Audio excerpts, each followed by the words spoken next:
Parte 1, capítulo 4. Kira tinha bolhas em suas mãos, onde as cordas grossas tinham roçado por muito tempo. Não era fácil subir com os pacotes por 4 andares, 8 lances de escadas de pedra que fediam a gatos, enquanto seus pés sentiam o frio que passava pelas finas solas dos sapatos. Cada vez que descia correndo para pegar outra carga, saltando alegremente os degraus ou escorregando pelos corrimões, encontrava-se com Lídia, que subia lentamente, cansada, apertando os pacotes contra o peito, ofegando e suspirando com amargura. De sua boca saía vapor em cada palavra. Senhor que estás no céu, Santa Mãe de Deus. Os Argonov tinham encontrado um apartamento. Tinham comemorado como se isso fosse um milagre. O milagre tinha sido possível pelo aperto de mãos entre Alexander Dmitrievich e o Upravidon, o administrador da casa. Um aperto que deixou a mão de Alexander vazia, mas não a do Upravidon. 3 cômodos e uma cozinha mereciam um pouco mais de gratidão em uma cidade superlotada. Um banheiro, tinha dito o Pravidon, indignado, repetindo a pergunta para Galina Petrovna. Não seja ridícula, cidadã, não seja ridícula. Precisavam de móveis. Corajosamente, Galina Petrovna visitou a mansão de granito cinza na rua Kamenostrovsk. Parou alguns instantes em frente ao majestoso edifício que se elevava até o céu, protegendo sua garganta com a pele de seu abrigo rasgado. Logo abriu seu bolso e passou o pó em seu nariz. Sentiu vergonha frente àquela massa de granito. Não fechou sua bolsa, tirando dela um lenço. As lágrimas doíam com o vento frio. Depois tocou a campainha. Bem, então você é a cidadã Argonova? Disse o gordo e curado pintor de cartazes, que a deixou entrar e ouviu pacientemente suas explicações. Claro, você pode levar os seus velhos trastes. Aqueles que eu não uso estão na cocheira. Recolha-os. Não somos tão insensíveis. Sabemos que está difícil para todos vocês, cidadãos burgueses. Galina Petrovna lançou um olhar nostálgico para seu grande espelho veneziano, cujo pé de ônix sustentava agora uma escrivaninha. Mas não disse uma palavra e desceu até o pátio, dirigindo-se à cocheira. Encontrou algumas cadeiras que não tinham pés, poucas peças de porcelana antiga de valor inestimável, uma pia, um samovar enferrujado, 2 camas, um baú cheio de roupas velhas e o piano de cauda de Lídia. Em cima de tudo isso, pilhas de livros de sua biblioteca, caixas vazias, pedaços de madeira e excrementos de ratos. Contrataram um carroceiro para transportar tudo aquilo ao pequeno apartamento no 4º andar de um antigo edifício de tijolos cujas janelas translúcidas se abriam para o sujo riacho Moika. Mas não podiam pagar 2 viagens do carroceiro. Pediram uma carroça emprestada e Alexander Dmitrievich, silencioso e indiferente, carregou os pacotes que tinham ficado na casa dos Donaev até sua nova casa. Os 4 subiram com pacotes pelas escadas, passando por portas barulhentas que se alternavam com janelas quebradas. Aquela era uma escada negra, ou seja, uma escada de serviço. Mas a casa nova não tinha uma porta de entrada, não tinha luz elétrica. Os encanamentos estavam quebrados e eles tinham que buscar água com baldes no andar de baixo. Havia manchas amareladas no teto que testemunhavam chuvas passadas. Será muito acolhedor, com um pouco de trabalho e bom gosto artístico, tinha dito Galina Petrovna. Alexander Dmitrievich suspirou. O piano de cauda ficava na cozinha. Sobre ele, Galina Petrovna tinha colocado um bule de chá sem asa e bico, o único que restava de seu valiosíssimo jogo de chá da Saxe. Nas caixas de madeira havia uma mescla dispar de pratos quebrados. Lídia forrara as estantes com papel colorido. Um jornal dobrado sustentava a perna mais curta da mesa. Um pavio que flutuava e uma taça de óleo de linhaça projetava uma mancha de luz no teto nas longas e escuras noites. Pelas manhãs, sinais de fumaça, como teias de aranha, balançavam suavemente no ar um pouco abaixo do teto. Galina Petrovna era a primeira a se levantar pela manhã. Jogava um velho chale sobre os ombros e, soprando forte para reacender as lenhas úmidas, cozinhava pães para o café da manhã. Depois do café da manhã, a família se preparava e se separava.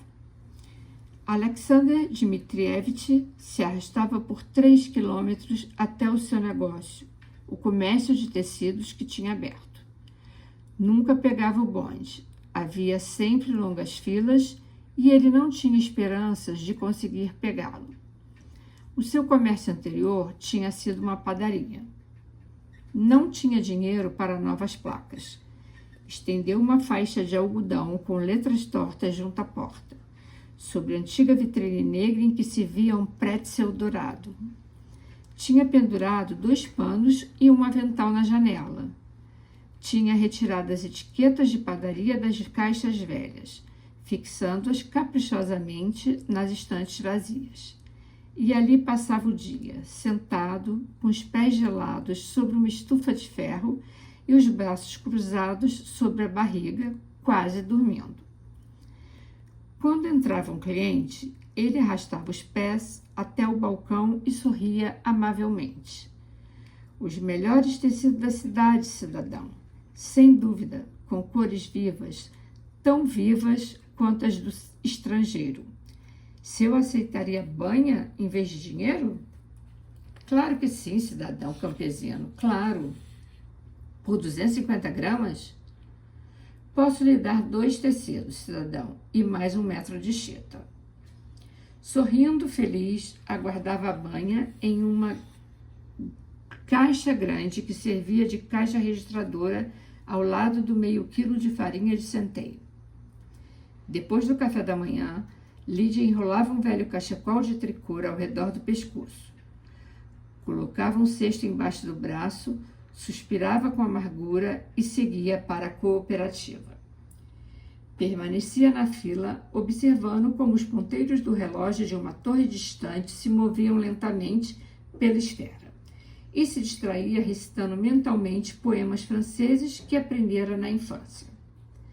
Mas não preciso de sabão, cidadão, protestava quando chegava a sua vez, em um balcão sem pintura dentro da loja que cheirava a pepinos com endro e a hálito de pessoas. E não preciso de arenque seco. Isso é tudo que temos hoje, cidadã. Próximo. Tudo bem, levarei isso, disse Lídia apressada. Precisamos ter algo. Galina Petrovna lavava os pratos depois do café. Então, colocava-se em óculos e separava 1 quilo de lentilhas de um saco limpando-as cuidadosamente. Picava as cebolas enquanto as lágrimas escorriam pelas rugas de sua face. Lavava a camisa de Alexandre Dmitrievich em uma tina de água fria e moía grãos para fazer o café. Se tivesse que sair, descia correndo as escadas com a esperança de não se encontrar com o Pravidon. Se o encontrava, sorria com demasia vivacidade e dizia, quase cantando, "Bom dia, companheiro Pravidon." O camarada Pravidon jamais respondia. Ela via tácita acusação em seus olhos turvos, burgueses, comerciantes privados. Kira fora admitida no Instituto Tecnológico. Todas as manhãs caminhava até lá, assoviando, com as mãos nos bolsos de um velho abrigo preto de gola alta e totalmente abotoado do queixo para baixo. No instituto, assistia a todas as aulas, mas falava com poucas pessoas. Entre os estudantes, observava muitos lenços vermelhos e ouvia muito falar de construtores vermelhos, da cultura proletária e dos jovens engenheiros na vanguarda da Revolução Mundial. Mas, como estava ocupada com seu último problema matemático, não escutava. Durante as aulas, sorria de repente, de vez em quando, não para alguém em particular, mas para algum pensamento confuso que ainda não tinha sabido expressar em palavras. Sentia-se como se a sua passada infância tivesse sido uma ducha de água fria, alegre, dura e revigorante. E agora começava a sua manhã, com o seu trabalho à sua frente, com muito a fazer. À noite, os Argonov se reuniam em torno de uma lamparina de querosene, sobre a mesa da sala de jantar. Galina Petrovna lhe servia lentilhas e pães. Não havia muita variedade em sua alimentação. O pães acabava logo, assim como suas economias. Após o jantar, Kira levava seus livros para a sala de jantar, pois só tinham uma lamparina. Ela se sentava à mesa com os livros entre seus cotovelos, afundava seus dedos no cabelo e abria atentamente os olhos, contemplando as figuras geométricas com a mesma paixão que se estivesse lendo o romance mais interessante. Lídia ficava sentada bordando uma toalha e suspirava com amargura. Oh, esta luz soviética! Que luz! E pensar que alguém já inventou a eletricidade.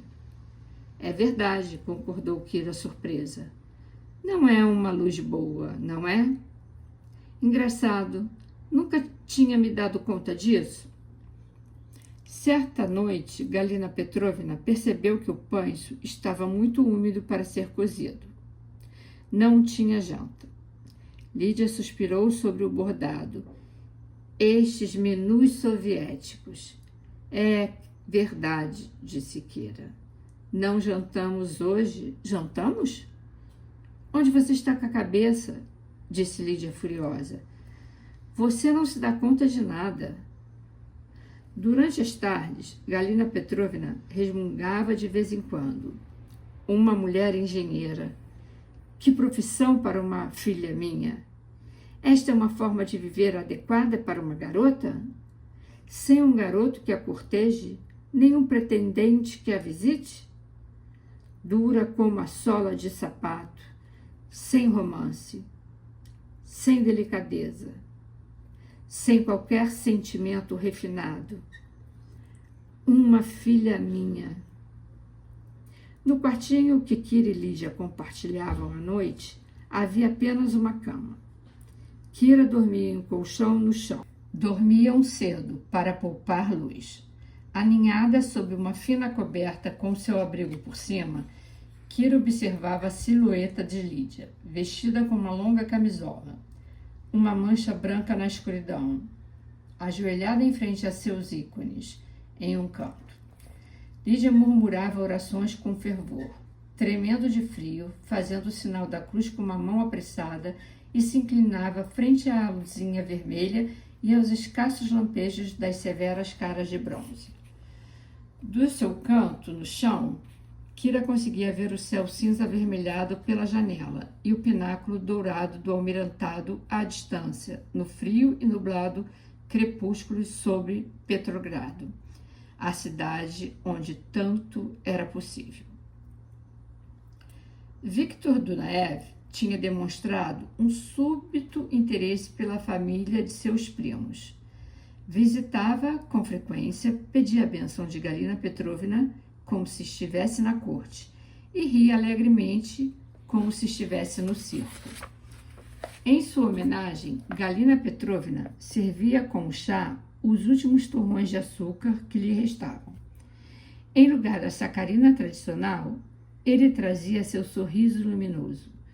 Mencionava os últimos escândalos políticos, as anedotas do momento, as notícias das últimas invenções estrangeiras, as citações dos últimos poemas e expunha suas opiniões sobre a teoria dos reflexos, a teoria da relatividade e a missão social da literatura proletária. Um homem de cultura, explicava, deve ser, sobretudo, um homem em sintonia com o seu século. Sorria para Alexander Dmitrievich e se apressava para lhe oferecer fogo para seus cigarros caseiros. Sorria para Galina Petrovna e se levantava sempre que ela se levantava. Sorria para Lídia e escutava seus discursos sobre sua fé. Mas sempre fazia o possível para sentar-se junto a Kira. Na tarde de 10 de outubro, Victor chegou tarde. Eram 9 em ponto, quando o som da campainha fez que Lídia saísse correndo, ansiosa, à pequena antessala. Sinto muito mesmo, desculpou-se Victor e sorriu. Largou seu abrigo gelado em uma cadeira, levou as mãos de Lídia a seus lábios e arrumou seus cabelos rebeldes, dando uma rápida olhada no espelho, tudo isso no espaço de 1 segundo. Fiquei preso no instituto, prosseguiu. O conselho estudantil. Sei que é uma hora imprópria para visitas, mas tinha prometido a Kira levá-la para dar uma volta pela cidade e... Não tem problema, meu querido Victor. Galina Petrovna gritou da cozinha. Entre e beba um chá. A família estava reunida em torno da mesa. A chama que transitava pelo óleo de linhaça tremia a cada sopro. 5 sombras negras se prolongavam até o teto. A fraca luz da lamparina desenhava um triângulo de luz abaixo dos 5 pares de narinas. O chá ficava verde através dos cortes dos vidros das velhas garrafas. Ouvi dizer, Victor, sussurrou Galina Petrovna, em tom de confidência, como uma conspiradora. E ouvi dizer de uma boa fonte que essa NPE é só o início de uma série de mudanças. O princípio do fim. O próximo passo será devolver as casas e os apartamentos a seus antigos proprietários. Imagine isso! Você sabe nossa casa na rua Kamenostrovsk? Enfim, foi o funcionário da cooperativa que me contou. E ele tem uma prima no partido, portanto, ele deve saber de alguma coisa. É muito provável, afirmou Victor com autoridade. E Galina Petrovna sorriu feliz. Alexander Dmitrievich se serviu de outra xícara de chá. Ele olhou para o açúcar, vacilou, olhou para Galina Petrovna e bebeu seu chá sem açúcar. Logo disse com mau humor. Os tempos não estão melhores. Agora chamam a sua polícia secreta de GPU em vez de Tcheca, mas segue sendo a mesma. Sabe o que ouvi em meu comércio hoje? Que acabaram de descobrir outra conspiração antissoviética.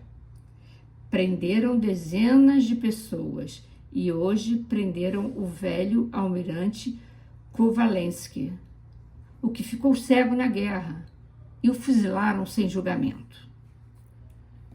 São apenas rumores, disse Victor.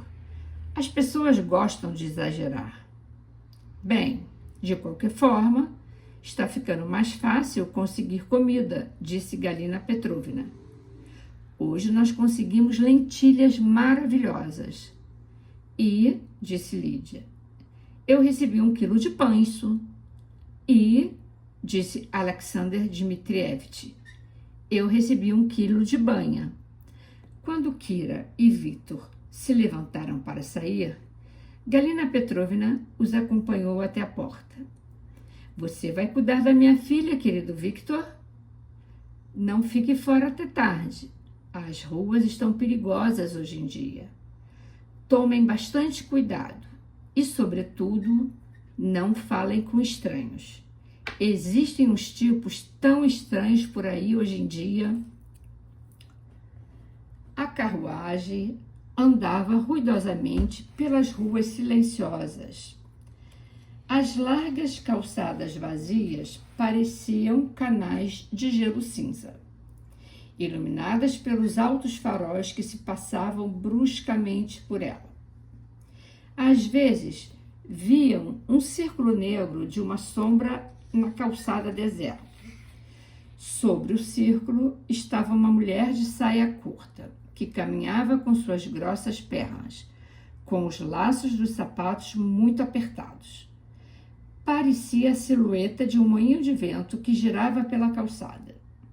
Sobre esta sombra pairava um marinheiro, balançando os braços e cuspindo cascas de sementes de girassol.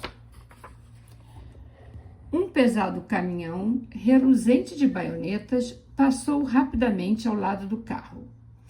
Entre as baionetas, Kira vislumbrou uma cara branca, perfurada por 2 buracos profundos, olhos negros assustadores.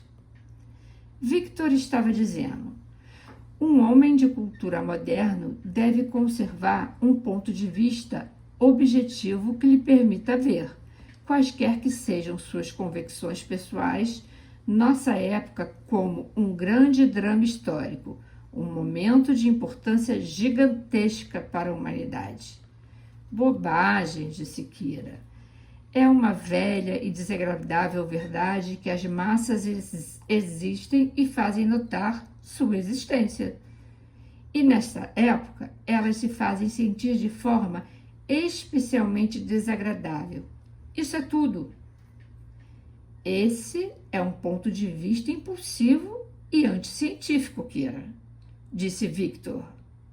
Depois, seguiu falando do valor estético da escultura, dos balés modernos, dos novos poetas cujos versos tinham sido publicados em bonitos livretos com capas brancas e brilhantes. Victor sempre tinha o poema mais recente em sua mesa com o último tratado sociológico, para equilibrar as coisas, explicou. E logo recitou com voz inexpressiva seu poema favorito à medida que se apoderava da mão de Kira. Ela retirou sua mão e olhou para as luzes da rua. A carruagem dobrou a rua em direção ao cais. Kira sabia que eles estavam seguindo o curso do rio, pois, de um lado, o céu negro tinha caído abaixo do nível do solo em um abismo frio e úmido, e, ao longo dele, brilhavam luzes brancas solitárias que flutuavam na escuridão em algum lugar muito longe dali. Do outro lado, as mansões recortavam o céu em um perfil de urnas, estátuas e balaústres. Não havia luzes nas mansões. As ferraduras dos cavalos, ao golpearem as pedras arredondadas, geravam ecos que percorriam as fileiras de habitações vazias. Victor deixou o carro no jardim de verão. Passearam, abrindo espaço com dificuldade, por um carpete de folhas secas que ninguém havia varrido. Nenhuma luz, nenhum outro visitante perturbava a desolação silenciosa do famoso parque. Ao redor deles, as cúpulas negras dos antigos carvalhos haviam repentinamente engolido a cidade. E, no sussurro da noite úmida com aroma de musgo, folhas molhadas e outono, as sombras brancas das estátuas sinalizavam as amplas calçadas retas. Victor pegou seu lenço e limpou um velho banco molhado pelo orvalho. Ali se sentaram sob a estátua de uma deusa grega com o nariz quebrado. Uma folha caiu lentamente, flutuou ao redor de sua cabeça e acabou pousando em um dos braços da estátua, que tinha perdido sua mão. O braço de Victor circulou os ombros de Kira. Ela se afastou. Victor, inclinando-se sobre ela, murmurou, suspirando, o quanto havia guardado pelo momento de falar a sós com ela. Que ele tinha vivido muitos romances com mulheres que tinham sido muito amorosas com ele, mas que sempre tinha se sentido infeliz e sozinho. Buscava o seu ideal. Compreendia que sua alma tímida e sensível, travada pelas convenções, ainda não tinha despertado para a vida, para o amor. Kira se afastou um pouco mais e tentou mudar de assunto. Ele suspirou e perguntou: Kira, você nunca pensou no amor? Não, não pensei e nunca pensarei. E não gosto da palavra. Agora que você já sabe, vamos para casa? Ela se levantou. Ele agarrou o punho dela. Não, não vamos, ainda não. Ela jogou sua cabeça para trás e o beijo violento destinado a seus lábios raspou a sua bochecha. Com um movimento rápido, Kira se soltou e empurrou Victor contra o banco. Respirou fundo e apertou a gola de seu casaco. Boa noite, Victor, disse tranquilamente. Vou para casa sozinha. Confuso, ele se levantou murmurando. Desculpe, Kira, vou levá-la para casa. Eu disse que vou sozinha. Mas você não pode fazer isso. Você sabe que não pode. É muito perigoso. Uma garota não pode andar sozinha pelas ruas a essas horas. Não tenho medo. Ela começou a andar. Ele a seguiu. Saíram do jardim de verão. No cais deserto, um miliciano, apoiado no parapeito, contemplava absorto as luzes na água. Se você não me deixar em paz agora mesmo, disse Kira, direi a esse miliciano que você é um desconhecido que está me molestando. Eu direi que você está mentindo. Você poderia provar isso? Amanhã de manhã. Enquanto isso, nós dois passaríamos a noite na cadeia. Bem, vá em frente. Diga a ele. Kira se aproximou do miliciano. Desculpe, camarada, ela começou a falar. E viu Victor dar a volta e se afastar rapidamente. Por favor, pode me dizer como posso chegar a Moika? Kira caminhou sozinha pelas ruas escuras de Petrogrado que pareciam serpentear em um cenário abandonado. Não havia luzes nas janelas. Sobre os telhados, a torre de uma igreja crescia contra as nuvens flutuantes. A torre parecia estar nadando lentamente por um céu imutável, ameaçando colapsar na rua abaixo. As lanternas esfumaçavam sobre os porões fechados. Através das janelas arejadas, os vigilantes noturnos seguiam com os olhos a garota solitária. Milicianos sonolentos que lançavam olhares suspeitos.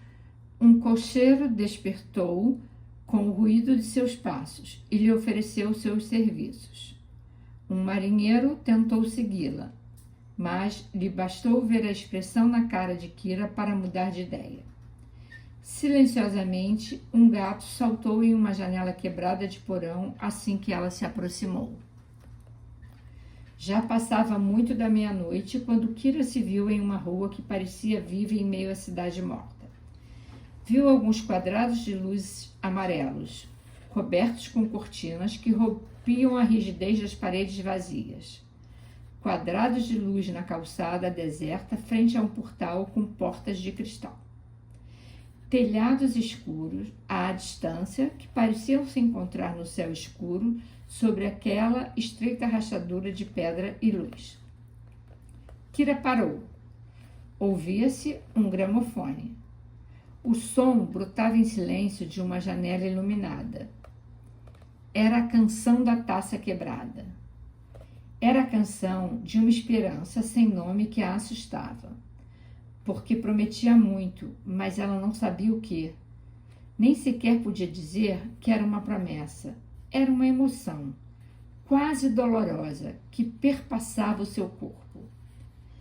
Rápidas notas triunfais explodiram, como se as cordas do violino não conseguissem detê-las, como se as pernas desafiantes estivessem chutando taças de cristal. E, nos buracos que se criavam sobre as nuvens irregulares, O céu negro ficava tomado pelo pó luminoso que parecia feito de cacos de cristal. A música terminou com a risada alta de alguém. Um braço nu fechou a cortina da janela. Então Kira percebeu que não estava sozinha.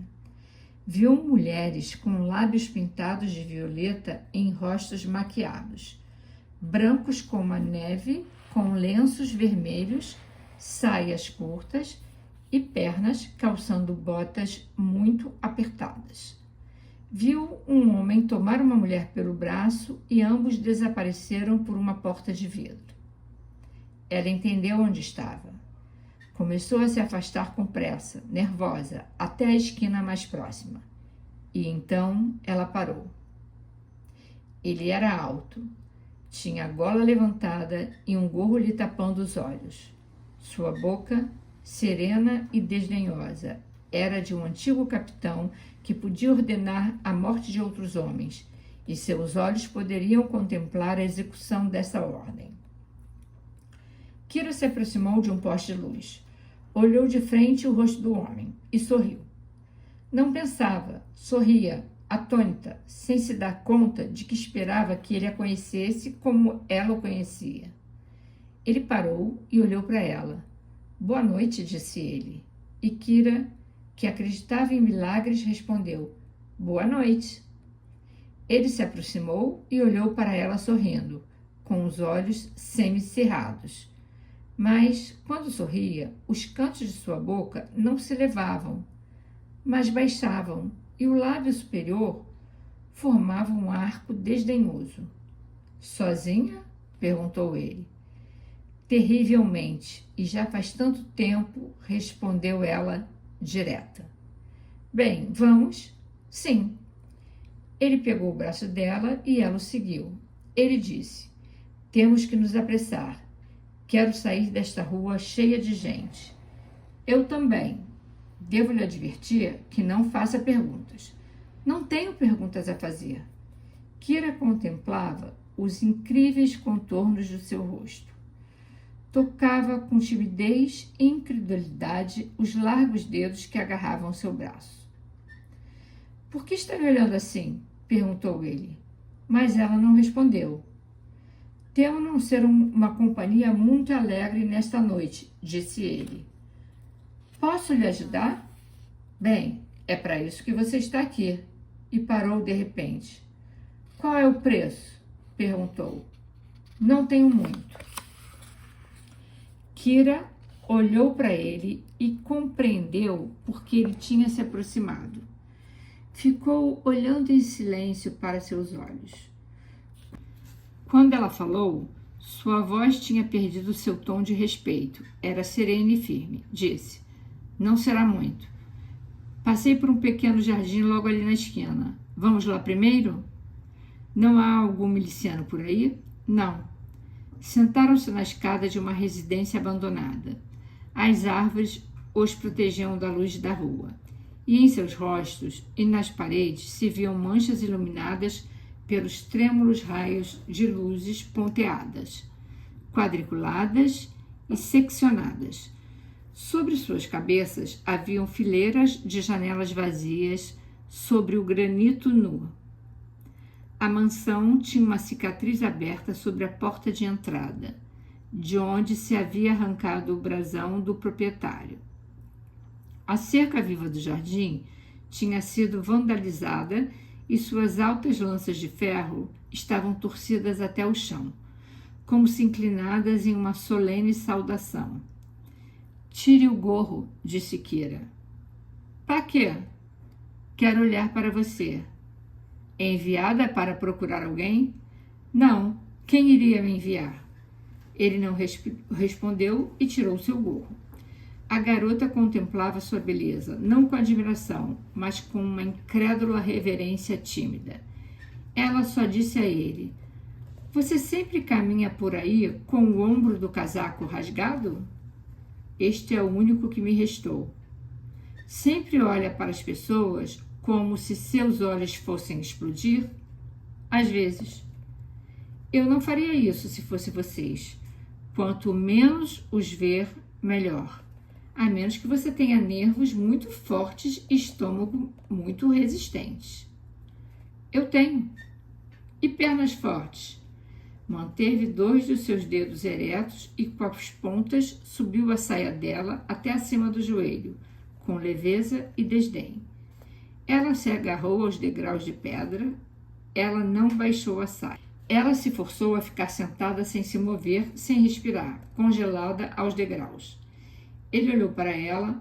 Seus olhos se moviam para cima e para baixo, mas os cantos de seus lábios só se moviam para baixo. Ela sussurrou, obediente, sem olhar para ele. E as pernas fortes? Pois bem, se você tem as pernas fortes, corra. De você? Não. De todas as pessoas. Mas esqueça isso. Baixe a sua saia. Você não está com frio? Não. Mas baixou a saia. Não preste atenção no que digo, ele disse. Tem alguma bebida em casa? Sim, tenho. Já vou avisando que vou beber como esponja hoje. Por que nesta noite? Tenho esse costume. Não tem, não. Como você sabe? Sei que não. O que mais você sabe sobre mim? Sei que você está cansado. Estou. Andei a noite toda. Por quê? Achei que tinha lhe dito para não fazer perguntas. Ele olhou para a garota que seguia sentada, pressionando suas costas contra a parede. Só viu um único olho cinza, sereno e firme, e mais acima, um chumaço de cabelos. Viu também uma mão escondida em um bolso negro e meias negras, curtas, que cobriam pernas muito fechadas. Na escuridão, adivinhou a linha de uma boca larga e fina, o molde escuro de um corpo esbelto que tremia lentamente. Seus dedos se fecharam sobre a meia negra. Kira não se moveu. Ele se aproximou um pouco mais da boca escura e sussurrou. Pare de me olhar fixamente, como se eu fosse algo estranho.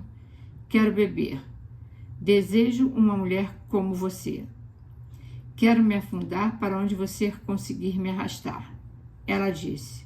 Sabe, parece que você tem muito medo de que não possa ser arrastado. Sua mão largou a meia. Ele a olhou mais de perto e perguntou de repente. Há quanto tempo você trabalha com isso? Bem, não muito. Imaginei. Sinto muito. Estou tentando fazer o meu melhor. Tentando o quê? Parecer que sou experiente. Sua bobinha. Por quê? Prefiro você como você é, com esses estranhos olhos que veem demais. O que a levou a isso? Um homem. Valeu a pena? Sim. Que apetite. De quê? De viver. Se se perde tal apetite, por que ainda sentar-se à mesa? Ele riu. Sua risada entrou pelas janelas vazias acima deles, tão fria e vazia como elas. Talvez para recolher migalhas, como você faz. Isso ainda pode ser divertido. Tire esse chapéu. Ela tirou sua boina. Com um pano de fundo da rocha cinza e a luz refletida nas folhas, seu cabelo cacheado brilhava como seda morna. Ele deslizou seus dedos pelos cabelos de Kira e puxou sua cabeça para trás tão violentamente que a machucou. Você amou aquele homem? Perguntou ele. Qual homem? Aquele que a fez entrar nisso. De repente, sentiu-se confusa, surpreendida por um pensamento inesperado. Não, eu não o amava. Isso é bom. Você alguma vez... Começou a pergunta e descobriu que não podia terminá-la. Dizem que não sinto nada, exceto por mim mesmo, e bem pouco, respondeu ele. Quem disse? Uma pessoa que não gostava de mim. Conheço muita gente que não gosta de mim. Isso é bom. Mas nunca conheci ninguém que dissesse que isso era bom. Bem, você conheceu uma. Pode me dizer quem? Você mesmo. Ele se inclinou na direção dela novamente. seus olhos buscando na escuridão. Depois se afastou e deu de ombros. Ele disse: você está equivocada. Não sou o que você acha que sou. Sempre quis ser um escriturário soviético que vende sabonete e sorri para os clientes. Que infeliz você é, disse ela. O rosto dele estava tão próximo que ela poderia sentir o hálito dele em seus lábios. Quem lhe pediu compaixão? Pois bem, não se engane. Não me importa o que eu penso de você, e ainda menos o que você pensa de mim. Sou como qualquer outro homem com quem você já tenha transado, e como qualquer um com quem irá transar. Ela disse: quer dizer que você gostaria de ser como qualquer outro homem? E que gostaria de pensar que não houve outros homens? Em minha cama? Ele olhou para ela silenciosamente, perguntou de forma abrupta: você é uma prostituta?